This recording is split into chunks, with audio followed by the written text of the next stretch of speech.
नमस्कार, आप देख रहे हैं लाइव सिटीज़। मैं हूं आपके साथ मधु। तो आते हैं सीधे मुद्दे पर। आज इस वीडियो में हम बात करेंगे बिहार के सरकारी शिक्षकों के दिक्कतों की, क्योंकि उनके साथ एक दो नहीं बल्कि कई परेशानियां हैं। देखिए, जहां एक तरफ सरकार शिक्षा व्यवस्था सुधारने पर जोर दे रही है और शिक्षा व्यवस्था सुधारने के लिए शिक्षकों को सुधारने पर जोर दे रही है, तो वहीं इस सिक्के का एक दूसरा पहलू भी है। सरकारी शिक्षकों की भी अपनी पहलू है और उनकी भी अपनी कई सारी परेशानियां हैं।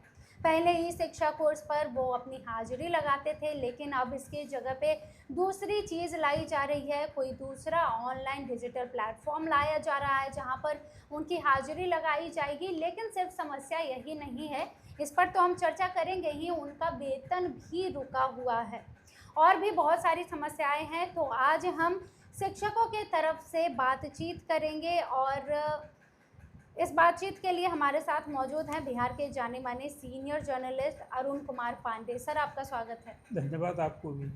सर देखिए, जहां पर एक तरफ सरकार भी अपनी जगह पर सही है, हम किसी को गलत नहीं कह रहे हैं, लेकिन शिक्षकों की भी अपनी एक पहलू है, उनकी भी दिक्कतें हैं, उनकी भी परेशानियां हैं जिनसे उन्हें रोज़ गुजरना पड़ता है।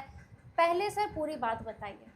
देखिए, बिहार में शिक्षा की दुर्दशा किसी से छिपी नहीं। जी शिक्षा का बजट किसी विभाग से सर्वाधिक 80,000 करोड़ का बजट वाला विभाग जी है। जी बिहार में करीब 6 लाख सरकारी शिक्षक हैं और 76,000 से अधिक स्कूल हैं। जी अब मैं आपको बताऊं कि ये शिक्षा में सुधार के लिए नीतीश कुमार के ही कार्यकाल में एक अच्छी परिकल्पना थी। और ख़ासकर ज़रा याद कीजिए वो के पाठक का ज़माना। जी जब के पाठक आए तो निश्चित रूप से स्कूल शिक्षा में खासकर शिक्षकों की अटेंडेंस को लेकर बड़ी सख्ती बढ़ती जी और उस सख्ती का नतीजा हो गया कि जो पहले एक स्कूल के बारे में था कि सरकारी नौकरी, अब स्कूल 10 बजे से है तो 10 बजे लेट नहीं और 3 बजे भेंट नहीं। ये बात किसी से छिपी नहीं थी। जैसे सचिवालय में भी था 10 बजे लेट नहीं, और 3 3 बजे बजे भेंट भेंट नहीं। नहीं। मतलब शिक्षक कोई टाइमिंग के प्रति खुद की अनसर्विटी नहीं थी। और अब सरकारी कर्मी बनने का लोगों ने लड़ाई लड़ी, सरकारी कर्मी बढ़ गए तो शिक्षा में सुधार के लिए तो लाजमी है। आज एक परसेप्शन तब भी बना हुआ है गार्जियन से गांव-गांव में कि सरकारी स्कूलों से अधिक पढ़ाई प्राइवेट स्कूल में अच्छी होती है, तो जी सब जी लोगों की ललक होती है कि अपने बाल बच्चों को हम प्राइवेट स्कूल में भेजें। लेकिन भला आप सोचिए, शिक्षकों की नियुक्ति कैसे होती है? डिग्री होनी चाहिए, शिक्षक प्रशिक्षित होना चाहिए, पात्रता परीक्षा पास होनी चाहिए और इसके बाद तब फिर बीपीएससी भी परीक्षा लेता है। इतनी परीक्षाओं के दौर से गुजरने के बाद तब शिक्षक बनता है। तो उस समय परसेप्शन था कि भाई शिक्षक में वो पात्रता नहीं है, योग्य जी नहीं है। चलिए, वो तो एक अलग होगा, वो चर्चा आप आज कर भी नहीं रही हैं। आज शिक्षकों की समस्या और उनकी परेशानी, क्या क्या और समस्याएं एक हैं? तो सबसे बड़ी समस्या अभी पहले जो होने क्या जा रहा है वो बताएं। जी सरकार जब शिक्षा में सुधार करने का कदम उठाई तो हुआ कि पहले शिक्षक को सुधारो। जी शिक्षक समय से स्कूल जाएं, समय से उनको पढ़ावें। ये बात सही था, लाजमी। सरकार जब इतना पैसा खर्च कर रही है और अब सरकारी कर्मी का दर्जा हो रहा है, वेतन कोई के शिक्षकों को अब कम नहीं मिलता है। जी जी ये सब कुछ हो गया। भले ठीक है कि अन्य कर्मचारियों की तरह उनका वेतनमान नहीं है, जी वो उनका वेतन फिक्स वेतन है और फिर डीए और हाउस रेंट ये सब मिलता है, जिसको शिक्षक लोग आज कहते हैं कि हमारा तो चाइनीज वेतनमान है। चाइनीज हाँ, तो एक अलग विषय वाला चर्चा फिर मैं कह रहा हूँ। अभी तो शिक्षक क्या हाजिरी में फर्जीवाड़ा कर रहे हैं, जी ये बड़ा सवाल है। शिक्षक क्या अपनी हाजिरी के साथ छेड़छाड़ करते हैं, जी ये उसी से मिलती जुलती बात है। जी ये सारी शिकायत को जो विभाग को ये शिकायत मिल रही थी, विभाग ने खास करके वी राजेंद्र के समय से ये एक बड़ा टास्क दिया कि भाई डीओ से लेकर के नीचे के अधिकारी, डीपीओ, सभी स्कूल में इंस्पेक्शन करने का एक टास्क दिया गया कि आप जब स्कूल में इंस्पेक्शन जब होने लगा पहले की तरह, तो निश्चित रूप से पढ़ाई होने लगी, शिक्षक की कार्य पद्धति में सुधार होगा। इस सब के बाद भी अभी ये फॉलो अप नहीं हो रहा है। लेकिन अब नई सरकार आ गई, नए शिक्षा मंत्री मिथिलेश तिवारी जी हैं जी और विभाग के सचिव भी बदल गए, वी राजेंद्र चले गए। जी अभी नए शिक्षा हालांकि ये सारी तैयारी पहले से थी, कोई मिथिलेश तिवारी के आने के बाद ये तैयारी शुरू हुई है ये बात नहीं है। लेकिन तैयारी शुरू पहले हुई थी, लेकिन अभी इम्प्लीमेंटेशन हो रहा है नए शिक्षा मंत्री के रूप में। जी 21 तारीख से बिहार के शिक्षकों की हाजिरी की एक नई व्यवस्था लागू की गई है। नई व्यवस्था। हाँ, और वो व्यवस्था क्या की गई है कि अब इसमें फर्जीवाड़ा नहीं चलेगा, जैसी सरकार की उसमें परिकल्पना सर है। क्या क्या होगा ये बताइए। देखिए, इसमें है कि अभी जो शिक्षकों का हाजिरी में जो हेरा फेरी नहीं होगी, इसमें अलर्ट किया जाएगा। स्कूल में छात्रों की उपस्थिति अब 75% एकदम अनिवार्य करनी है। जी इसके लिए टीचर और हेडमास्टर को ऐसे रूल बनाया गया है कि यदि आपको स्कूल में 60% लड़के आ रहे हैं जी तो ये आपकी विफलता है। आप जाके गार्जियन को मोटिवेट कीजिए जी कि लड़का को स्कूल भेजे।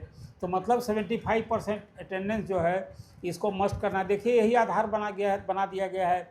स्कूल में जो छात्रों को पोशाक और साइकिल की सुविधा मिलती है, जी छात्रवृत्ति मिलती है, इस सब के लिए 75% अटेंडेंस मस्ट कर दिया गया है।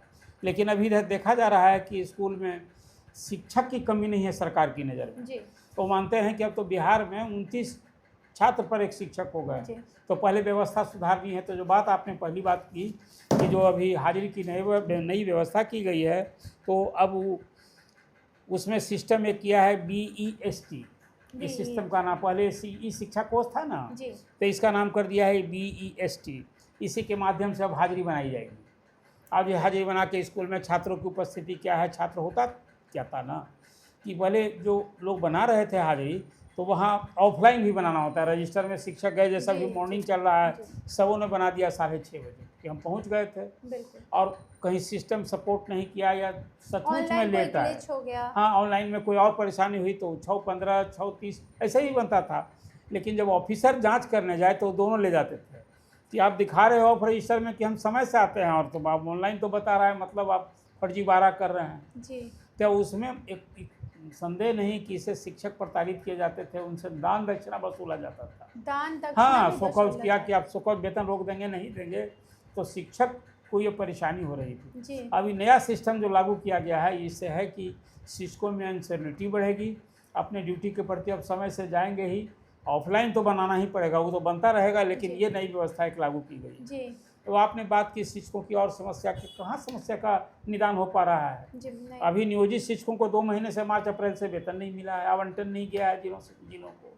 ये साधारण 70,000 लगभग शिक्षक है। जी आप हर महीने के 5 तारीख को लोगों को वेतन देने का फरमान है, जी तो नहीं मिल रहा है। और आज 19 मई हो हाँ, है। तो ये तो मिलना अभी चाहिए तक- था। अप्रैल मई का जी। वेतन नहीं मिला, इस शिकायत सुनने को मिली। अभी छपरा से ही जस्ट मैंने बात की, जी तो वहाँ बताया लोगों ने, शिक्षक नेताओं ने, कि भाई तो हमारे यहाँ ही परेशानी, आप लोग चर्चा करते हैं जी तो कहाँ वेतन मिल रहा है नियोजित शिक्षकों को। फिर कई फरमान जारी हुए जी सरकारी कर्मी बनाने के बाद। एक तो सरकारी कर्मी बनाने के बाद शिक्षक डरे हुए हैं कि अब कुछ हम करेंगे आंदोलन फलना चिलना तो हम पर कार्रवाई हो जाएगी। एक लोग शिक्षक डरे से हमें, और जो विभाग में लाल फीताशाही है, जो करप्शन है, उसके कारण भी प्रताड़ित हो रहे हैं। मैं शिक्षक के प्रति सरकार को एक अलग नज़रिया, कहते हैं शिक्षा मंत्री मिथिलेश तिवारी, मैं खुद भी शिक्षक रहा हूँ, इसलिए शिक्षकों की परेशानी को दूर करना, उनकी समस्याओं को एड्रेस करना, उनके घर के समीप हो, वो परेशान नहीं, बात भले कर रहे हैं, जी लेकिन आज शिक्षकों की हालत, मुझे लगता है कि शिक्षा मंत्री को कहीं ना कहीं जिलों के दौरे में एक बार शिक्षकों से भी बातचीत गेट टुगेदर करनी चाहिए जी कि आप क्या परेशानी झेल रहे हैं। जी ये सब कुछ नहीं करेंगे। अभी तो एक TR4 के आयोजन को लेकर एक बड़ी चुनौती बनी है, अभी तक बिल्कुल। डेट पर रहा है। फिर से आंदोलन होने वाला है। अब वही नहीं बता रहे हैं, तो अभी कितना दिन ही फरमान पर फरमान, डेट पर डेट होता जाएगा, और शिक्षकों की वो समस्या नहीं। ट्रांसफर पोस्टिंग का क्या हुआ, अभी तक पॉलिसी नहीं आई, कब आएगी। और ब्रेक ये भी लगा सरकार दिया बदल गया। गई, शिक्षा मंत्री बदल गए, ये सब तो अपना हेडेक सरकार का है। शिक्षकों जी। को चाहिए उनके समस्या का निदान। हो रहा है क्या? जी अभी मिडिल स्कूल में शिक्षकों की भारी कमी है, सब्जेक्ट टीचर नहीं। हाई स्कूल में सब्जेक्ट टीचर की कमी है। अब प्राइमरी स्कूल में छात्र के अनुपात में शिक्षक अधिक हैं। भरे पड़े हैं। बहुत सारे ऐसे स्कूल, एक स्कूल बिल्डिंग में 2-3 स्कूल चल रहा है, एक ही अलग बिल्डिंग समस्या है। में, हाँ, एक ही बिल्डिंग में। वो इन समस्याओं को एक बार कहीं ना कहीं शिक्षा मंत्री को समेकित रूप से, बिल्कुल शिक्षक संगठन का भी अब बिहार में कोई प्रभावी नहीं है। शिक्षक संगठन भले वो शिक्षक संगठनों की दुकानदारी चलती रहे, जी लेकिन शिक्षकों की समस्या का निदान नहीं हो रहा है। जी ये एक सचमुच में एक चिंता का विषय है। चलिए, तो चिंता का विषय तो है, क्योंकि शिक्षक से ही शिक्षा मंदिर शोभता है। और जैसा कि सर ने बताया कि अभी शिक्षक डरे हुए हैं, तो ऐसे में 1-2 परेशानियां नहीं हैं, बहुत सारी परेशानियां हैं। मिथिलेश तिवारी नए शिक्षा मंत्री बने हैं तो ये बात भी सही कहती है कि उन्हें जाकर शिक्षकों के साथ बैठकर बातचीत भी करनी चाहिए, क्योंकि उनका पहलू भी सुनना बहुत ज़रूरी है। कई सारे ऐसी बात उजागर होंगे जो अभी तक किसी को पता नहीं है, क्योंकि शिक्षक जो ज़मीनी स्तर पर परेशानियां झेलते हैं वो भी सरकार तक पहुंचनी चाहिए, ताकि आगे चलकर इस पर कार्रवाई हो और उन्हें भी थोड़ी राहत मिले। तो ऐसी खबरें हम आपके लिए लाते रहेंगे और आप मुझे कमेंट सेक्शन में बताइए कि आप और इस चीज़ में किस बात पर चर्चा चाहते हैं। हम आगे चलकर उस पर चर्चा ज़रूर करेंगे और जुड़े रहिए हमारे साथ। सर, आपका भी हमारे साथ जुड़ने के लिए। तो आगे भी हम बहुत सारी समस्याओं पर बातचीत करेंगे। जुड़े रहिए लाइव सिटीज़ के साथ। वीडियो देखने के लिए आपका धन्यवाद।